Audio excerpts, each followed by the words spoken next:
ابن عقیل رحمۃ اللہ علیہ اپنا واقعہ لکھتے ہیں کہ میں بہت ہی زیادہ غریب آدمی تھا۔ ایک مرتبہ میں نے طواف کرتے ہوئے ایک ہار دیکھا جو بڑا قیمتی تھا۔ میں نے وہ ہار اٹھا لیا۔ میرا دل چاہتا تھا کہ میں اسے چھپا لوں، لیکن میرا ضمیر کہتا تھا کہ ہرگز نہیں، یہ چوری ہے، بلکہ دیانتداری کا تقاضا یہ ہے کہ جس کا یہ ہار ہے اسے میں واپس کر دوں۔ چنانچہ میں نے مطاف میں کھڑے ہو کر اعلان کر دیا کہ اگر کسی کا ہار گم ہو گیا ہو تو وہ آ کر مجھ سے لے لے۔ کہتے ہیں کہ ایک نابینا آدمی آیا اور کہنے لگا کہ یہ ہار میرا ہے اور میرے تھیلے میں سے گرا ہے۔ میرے نفس نے مجھے اور بھی ملامت کی کہ ہار تو تھا بھی نابینا کا، اس کا کسی کو کیا پتہ چلتا، چھپانے کا اچھا موقع تھا، مگر میں نے وہ ہار اسے دے دیا۔ نابینا نے دعا دی اور چلا گیا۔ کہتے ہیں کہ میں دعائیں مانگتا تھا کہ اے اللہ میرے لیے کوئی رزق کا بندوبست کر دے۔ اللہ کی شان دیکھیں کہ میں وہاں سے حل آ گیا۔ یہ ایک بستی کا نام ہے۔ وہاں کی ایک مسجد میں گیا تو پتہ چلا کہ چند دن پہلے امام صاحب فوت ہو گئے تھے۔ لوگوں نے مجھے کہا کہ نماز پڑھا دو۔ میں نے نماز پڑھائی تو انہیں میرا نماز پڑھانا اچھا لگا۔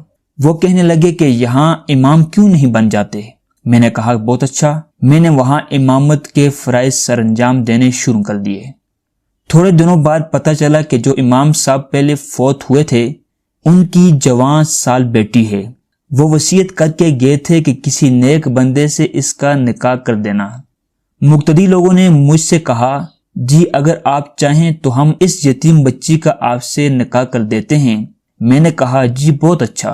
چنانچہ انہوں نے اس کے ساتھ میرا نکاح کر دیا۔ شادی کے کچھ عرصہ بعد میں نے اپنی بیوی کو دیکھا کہ اس کے گلے میں وہی ہار تھا جو میں نے طواف کے دوران ایک نابینا آدمی کو لوٹا دیا تھا۔ اسے دیکھ کر میں حیران رہ گیا۔ میں نے پوچھا کہ یہ ہار کس کا ہے؟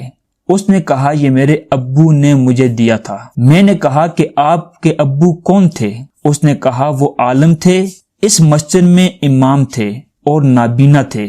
تب مجھے پتا چلا کہ یہ اس کے ابو وہی تھے جن کو میں نے وہ ہار واپس کیا تھا۔ میں نے اس کو بتایا یہ ہار تو میں نے ان کو اٹھا کر دیا تھا۔ وہ کہنے لگی کہ آپ کی بھی دعا قبول ہو گئی اور میرے ابو کی بھی دعا قبول ہو گئی۔ میں نے کہا وہ کیسے؟ اس نے کہا کہ آپ کی دعا تو اس طرح قبول ہوئی کہ اللہ تعالیٰ نے آپ کو گھر بھی دیا، گھر والی بھی دی اور رزق بھی دیا، اور میرے ابو کی دعا اس طرح قبول ہوئی کہ جب وہ ہار لے کر واپس آئے تو وہ دعا مانگتے تھے کہ اے اللہ ایک امین دیانتدار شخص نے میرا ہار مجھے واپس لوٹایا ہے۔ اے اللہ ایسا ہی امین شخص میری بیٹی کے لیے خاوند کے طور پر عطا فرما دے۔